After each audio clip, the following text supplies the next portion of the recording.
Hello everyone, स्वागत है आप सभी का हमारे यूट्यूब चैनल में। आज हम बात करने वाले हैं रीमेटॉइड अर्थराइटिस यानी कि गठिया। हमारी हड्डियों के बीच में कुछ साइनोवियल फ्लूइड पाया जाता है जो हमारी हड्डियों के जॉइंट को अलग अलग करके रखता है। जब हमारे साइनोवियल फ्लूइड की बॉडी में कमी होने लगती है तब हमारी हड्डियां पास में आने लगती हैं, जिसकी वजह से हमें अर्थराइटिस की प्रॉब्लम देखने को मिलती है।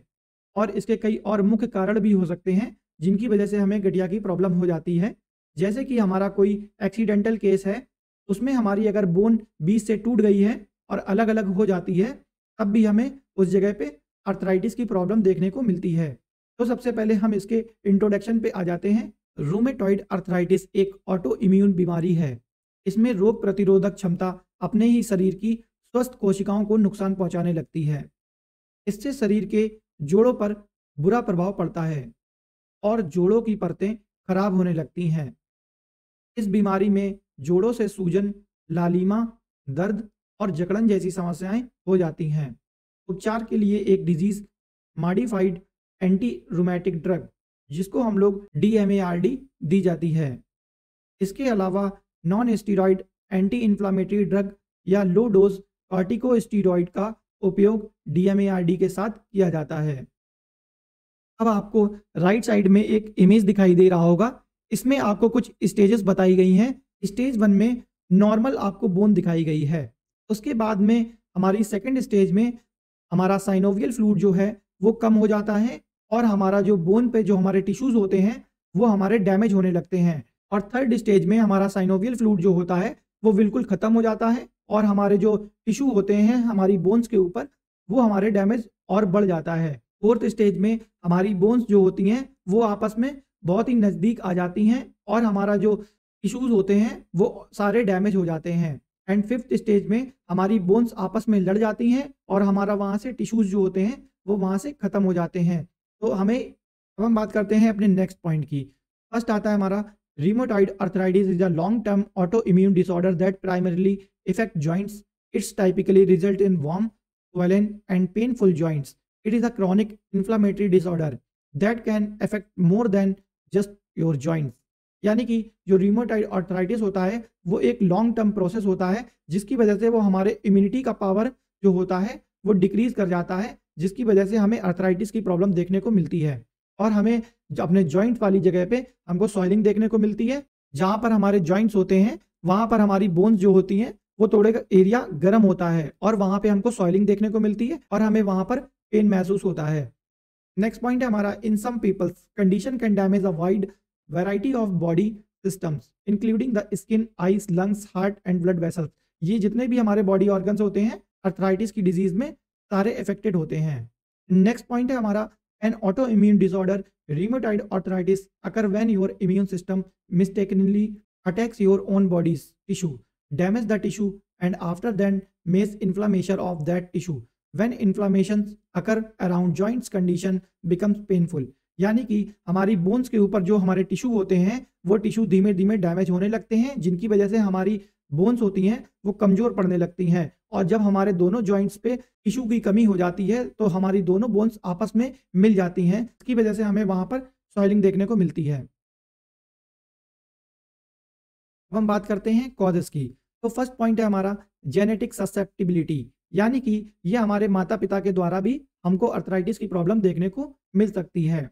नेक्स्ट है हमारा एन इम्यूनोलॉजिकल रिएक्शंस, यानी कि हमारी बॉडी में इम्यूनिटी पावर की कमी हो जाने की वजह से भी हमको अर्थराइटिस की प्रॉब्लम देखने को मिलती है। एंड नेक्स्ट है हमारा ऑटो इम्यून रिस्पॉन्सेस, यानी कि अपने आप हमारी जो इम्यूनिटी पावर होती है अगर वो डिक्रीज हो जाती है तो उसकी वजह से भी अर्थराइटिस की प्रॉब्लम हो जाती है।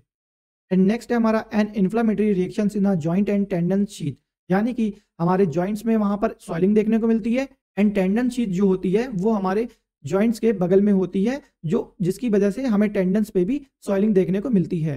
एंड नेक्स्ट है हमारा the appearance of rheumatoid factor in the blood and synovial, यानी कि रूमेटॉइड फैक्टर जो होता है वही इसको कॉज कराता है हमारे ब्लड एंड साइनोवियल जॉइंट में, जिसकी वजह से हमको अर्थराइटिस की प्रॉब्लम देखने को मिलती है।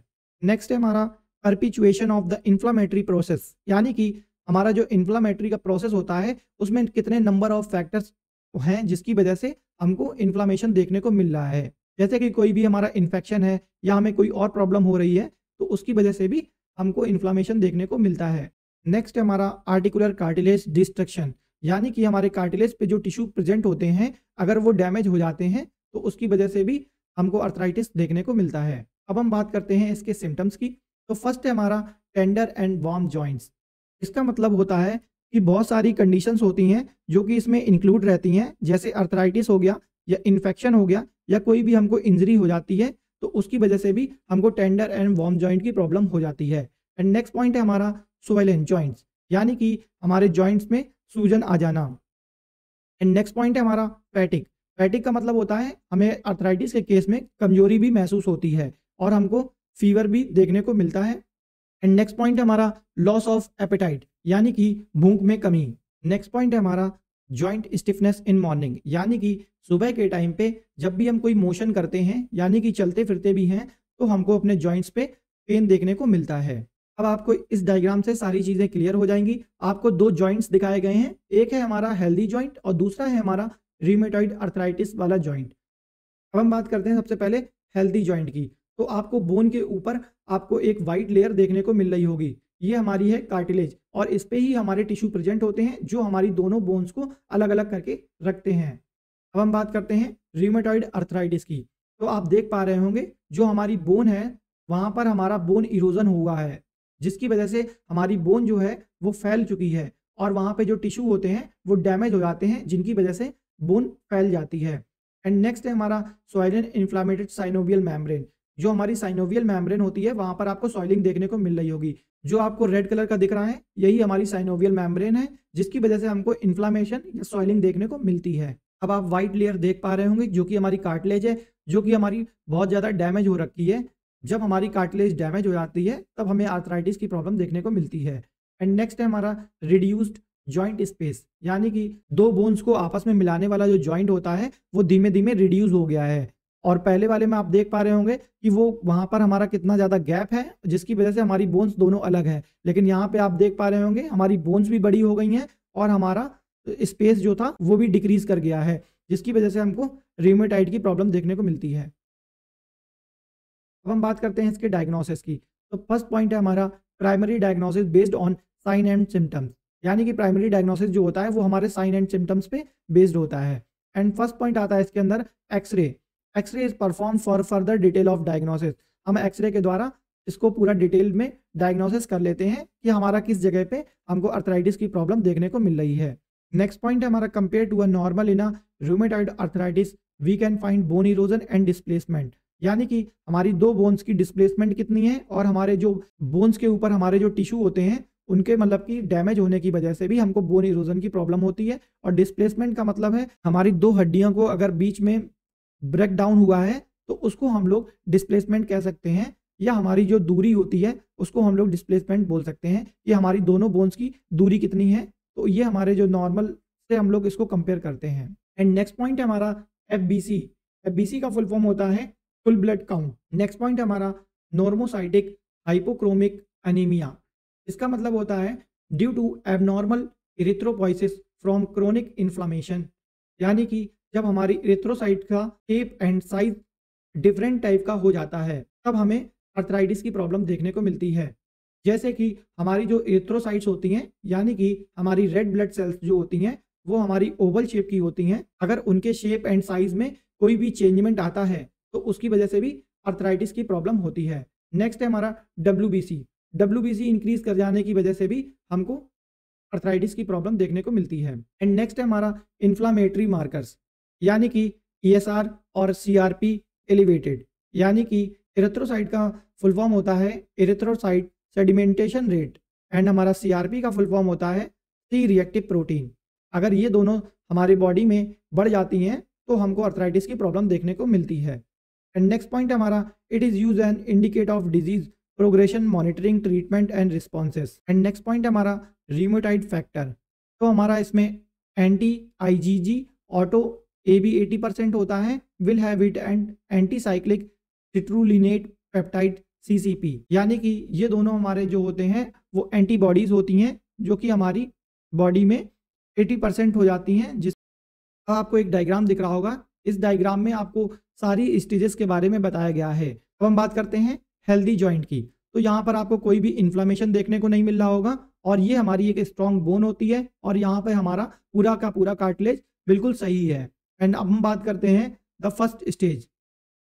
तो यहाँ पर हमको कुछ माइल्ड पेन देखने को मिलता है और हमारे जो टिश्यू होते हैं इडीमा, वो यहाँ पर हमको थोड़े से डैमेज दिख रहे हैं और उसके बाद में हमारा साइनोवियल बैग्स जो होते हैं वो यहाँ पर हमको देखने को मिल रहा है, यानी कि हमारी बॉडी में थोड़ा सा इन्फ्लामेशन देखने को मिलेगा। एंड नेक्स्ट है हमारा the second stage, seal of the synovial sheath both changes और पेन, यानी कि हमारी बोन्स आपस में बहुत नज़दीक आ चुकी हैं और हमारा कार्टिलेज जो है वो हमारा डैमेज हो चुका है। नेक्स्ट है हमारा the third stage, severe pain. यहाँ पर हमको सीवियर पेन देखने को मिलेगा और यहाँ पे हमारा कार्टिलेज जो है वो पूरी तरीके से डैमेज हो चुका है और यहाँ पे हमारी बोन्स जो है वो जॉइंट्स हमारे बिल्कुल नज़दीक आ चुके हैं, जिसकी वजह से हमारा पेन जो होगा वो बहुत ज़्यादा इंक्रीज कर जाएगा।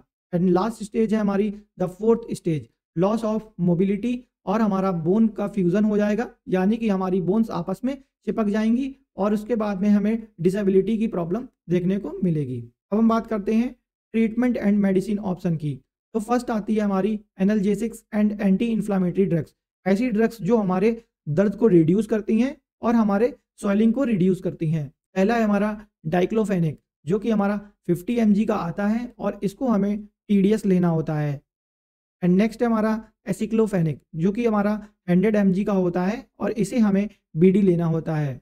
एंड नेक्स्ट है हमारा टीलीकॉक्सिब, जो कि हमारा 100 mg से लेके 200 mg तक आता है और इसको हमें BD लेना होता है, यानी कि दिन में 2 बार।